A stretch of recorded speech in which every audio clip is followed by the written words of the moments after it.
सभी के लिए नमस्कार। वर्ग 3 का जो रिजल्ट आया है, उनमें जिनकी जॉइनिंग हो गई है, उनके लिए कांग्रेचुलेशंस।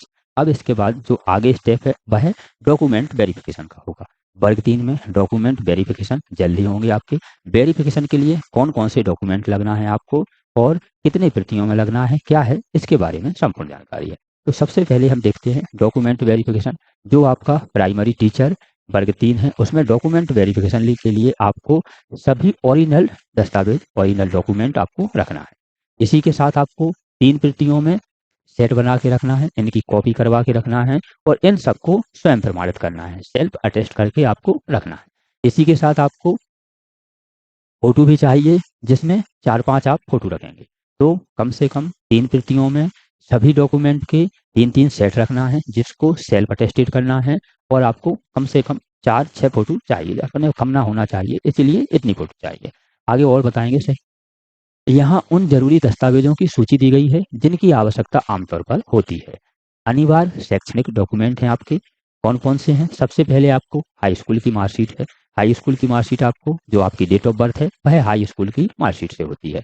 इसी के साथ हायर सेकेंडरी की जो आपकी शैक्षणिक योग्यता है, वह आपकी हायर सेकेंडरी की। इसी के साथ यदि आपने स्नातक लगाया है, तो स्नातक की आपको मार्कशीट चाहिए। स्नातक की मार्कशीट किस प्रकार से चाहिए? वो आपको सभी सेमेस्टर की चाहिए। सभी सेमेस्टर की चाहिए। यदि आप सेमेस्टर वाइज हैं या ईयर वाइज हैं, तो आपको ईयर, तीनों ईयर की, या सेमेस्टर है तो 6 सेमेस्टर की आपको मार्कशीट चाहिए।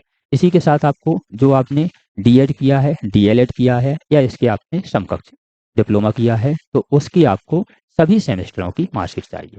ईयर वाइज है किसी का, किसी ने ईयर के हिसाब से किया है तो उनकी सभी ईयर की, और सेमेस्टर है तो सभी सेमेस्टर की मार्कशीट। इन मार्कशीटों को आपको बिल्कुल मिलाना है, बिल्कुल वर्ड बाय वर्ड होना चाहिए, जैसे जो नाम की स्पेलिंग है वह आपकी होना चाहिए। इसी के साथ यदि इसमें थोड़ा बहुत स्पेस की दिक्कत है, कभी-कभी क्या हो जाता है कि हम नाम तो सही मिला लेते हैं, जैसे मान लीजिए किसी का नाम है रामलाल, रामलाल नाम है, तो एक नाम हो गया, और इसे इस रूप में भी यदि लिखा है, राम अलग लिखा है और आपके लाल अलग लिखा है नाम रामलाल ही, लेकिन अलग-अलग लिखा है। यदि इसमें लिखा है ऐसा लिख गया, इसमें लिखा है ऐसा लिख गया, तो आपको एक सर्टिफिकेट बनवाना है। आपको ₹100 के स्टाम्प पेपर पर लिखवा के रखना है कि हमारा जो नाम था उसमें स्पेस नहीं है, स्पेस हो गया, या स्पेस था, स्पेस नहीं हुआ। तो आपको ये रख लेना है। इससे जब आप डॉक्यूमेंट वेरिफिकेशन के लिए जाएँगे, तो वहाँ आप इसे लगा लेंगे। जिससे ये जो स्पेस वाली बात है, यह एडजस्ट हो जाएगी। वहीं आपको नहीं फिर वहाँ से लौट के आना पड़ेगा, फिर आपका दोबारा से वेरिफिकेशन होगा, फिर थोड़ी-सी समय लग जाता है, और समय लगने से थोड़ी-सी टेंशन भी हो जाती है। इसलिए आप पहले से तैयार रहें। अब हम देखते हैं एमपीटीईटी से संबंधित दस्तावेज। दस्तावेज में आपको कौन-कौन से ले जाना है? एक तो वर्ग 3 का जो आपका ईएसबी द्वारा रिजल्ट जारी किया गया है, उसका प्रिंट आउट ले जाना है। जो रिजल्ट आया है, रिजल्ट का प्रिंट आउट। इसी के साथ आपको प्रवेश पत्र भी ले जाना है। प्रवेश पत्र आपको ले जाना है, क्योंकि कभी-कभी प्रवेश पत्र को भी माँग लेते हैं, तो प्रवेश पत्र आपको ले जाना है। यदि आपका सुरक्षित रखा है, तो आप ले जाएँ। यदि आपका खो गया, कोशिश करें ढूँढने की। अगर नहीं मिलता है तो भी चल जाएगा, लेकिन यदि है तो आपको ले जाना है, क्योंकि कभी-कभी उसे भी माँग लिया जाता है। अब हम देखते हैं आरक्षण और निवास संबंधी। आरक्षण और निवास संबंधी आपको सबसे पहले मध्य प्रदेश का मूल निवासी सर्टिफिकेट होना चाहिए, जिससे आपका यह हो कि आप मध्य प्रदेश के निवासी हैं। क्योंकि मध्य प्रदेश के लिए अलग से वैकेंसी, अदर स्टेटों के लिए अलग से वैकेंसी हैं, और जो आपको किसी न किसी प्रकार से आरक्षण का लाभ मिलता है, वह एमपी के होने से मिलता है। इसीलिए मध्य प्रदेश का मूल निवासी, इसी के साथ आपका जाति प्रमाण पत्र, आप एससी, एसटी, ओबीसी से, या इसी के साथ आप ईडब्ल्यूएस से हैं, तो आपके पास डिजिटल सर्टिफिकेट होना चाहिए। आपका ऊपर वाला भी मूल निवासी भी आपका डिजिटल होना चाहिए, और आपका ये caste certificate SC, ST, OBC और ईडब्ल्यूएस के लिए यह सभी आपके पास कैसे होना चाहिए? डिजिटल रूप में होना चाहिए। पुराने वाले नहीं चलेंगे, डिजिटल चलेंगे। अब हम देखते हैं आगे। इसी के साथ यदि आपने अतिथि से दिया है, गेस्ट टीचर से दिया है, तो आपने जो अनुभव प्रमाण पत्र बनवाया है, वह आपका अनुभव प्रमाण पत्र ओरिजिनल वाला होना चाहिए। अब यदि किसी ने दिव्यांग से डाला है, तो दिव्यांग सर्टिफिकेट होना चाहिए, वह भी आपका 40% होना चाहिए, जो जिला मेडिकल से डिजिटल रूप में हो। डिजिटल रूप में आपको यह सभी सर्टिफिकेट चाहिए।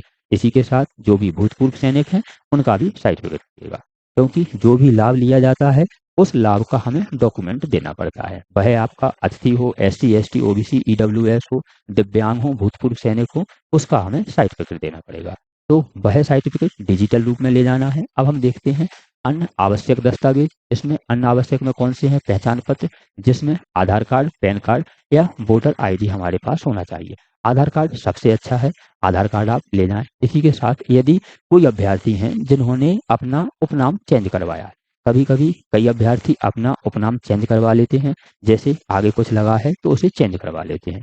तो उपनाम परिवर्तन का शपथ पत्र कि हमने उपनाम चेंज करवाया है, आपको 100 रुपए के स्टाम्प पर शपथ पत्र बनवाना है। आप कोई सा भी शपथ पत्र बनवाएंगे, या तो वो स्पेस वाला या फिर आपका ये उपनाम वाला, आप 100 रुपए के स्टाम्प पर बनवाएंगे। इसी के साथ आपका जो गजट में प्रकाशित हुआ है उसके लिए आपको ले जाना है। या फिर जो महिलाएं हैं उनके लिए शादी के बाद नाम चेंज करवाया है तो उसके शादी का डॉक्यूमेंट ले जाना है। इस हिसाब से हमने नाम चेंज करवाया है। इसी के साथ पासपोर्ट साइज के आपके 5-6 फोटो ले जाना है, फोटो आपको ले जाना है। यह सभी डॉक्यूमेंट आपको तैयार कर कर आज ही रख लेना है। यदि इसमें कुछ आपको लगता है कम या ज़्यादा है तो आप उसे अभी एडजस्ट कर लें, आपके पास समय है। अब जो भी डिजिटल में ले जाना है आपका डिजिटल वहीं चेक हो जाएगा, और किसी भी प्रकार की जैसे आपकी स्पेस वाली मिस्टेक है, उपनाम वाली है, तो उसको आपको शपथ पत्र में जो आपका जो भी कारण है, इस कारण से नाम बदलवाया था, गजट में आया था या फिर इसमें स्पेस हो गया था, तो वह आपको शपथ पत्र में लिखना है। यह सभी डॉक्यूमेंट आपको ले जाने हैं। इसी के साथ सुनिश्चित करना है कि आपको सभी जाति प्रमाण पत्र हो, आपका मूल निवासी हो, आय हो, ठीक है ना, डिजिटल आपको फॉर्म में ले जाना है। इसी के साथ यदि आपका नाम और पिता का नाम एवं हाई स्कूल की मार्कशीट से मैच करना चाहिए, आपका नाम, पिता का नाम, डेट ऑफ बर्थ, यह सभी चीज़ें आपको हाई स्कूल की मार्कशीट से और हायर सेकेंडरी की मार्कशीट से चेक होना चाहिए। हाई स्कूल की मार्कशीट से तो 100% होना चाहिए। यदि नाम में अंतर है, कभी कभी क्या होता है, जैसे किसी का नाम है रामा बाई, ठीक है ना, तो रामा बाई है तो कहीं कहीं रामा बाई लगा देते हैं, कहीं कहीं रामा जी लगा देते हैं, कहीं कहीं रामा अकेला लिखा है। ऐसे यदि है तो आप शपथ पत्र पहले से ही बनवा के रखें। तो यह रहे आपके डॉक्यूमेंट, इन्हें आप तैयार करके रखें। ऐसे ही अपडेट के लिए आप हमारे चैनल को सब्सक्राइब कर लीजिए।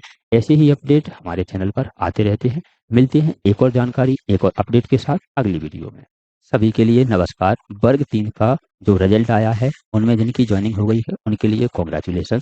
अब इसके बाद जो आगे स्टेप है वह डॉक्यूमेंट वेरिफिकेशन का होगा। वर्ग 3 में डॉक्यूमेंट वेरिफिकेशन जल्दी होंगे आपके। वेरिफिकेशन के लिए कौन कौन से डॉक्यूमेंट लगना है आपको और कितने प्रतियों में लगना है, क्या है, इसके बारे में संपूर्ण जानकारी है। तो सबसे पहले हम देखते हैं डॉक्यूमेंट वेरिफिकेशन। जो आपका प्राइमरी टीचर वर्ग 3 है उसमें डॉक्यूमेंट वेरिफिकेशन के लिए आपको सभी ओरिजिनल दस्तावेज, ओरिजिनल डॉक्यूमेंट आपको रखना है। इसी के साथ आपको 3 प्रतियों में सेट बना के रखना है, इनकी कॉपी करवा के रखना है और इन सबको स्वयं प्रमाणित करना है, सेल्फ अटेस्ट करके आपको रखना है। इसी के साथ आपको फोटो भी चाहिए, जिसमें 4-5 आप फोटो रखेंगे। तो कम से कम 3 प्रतियों में सभी डॉक्यूमेंट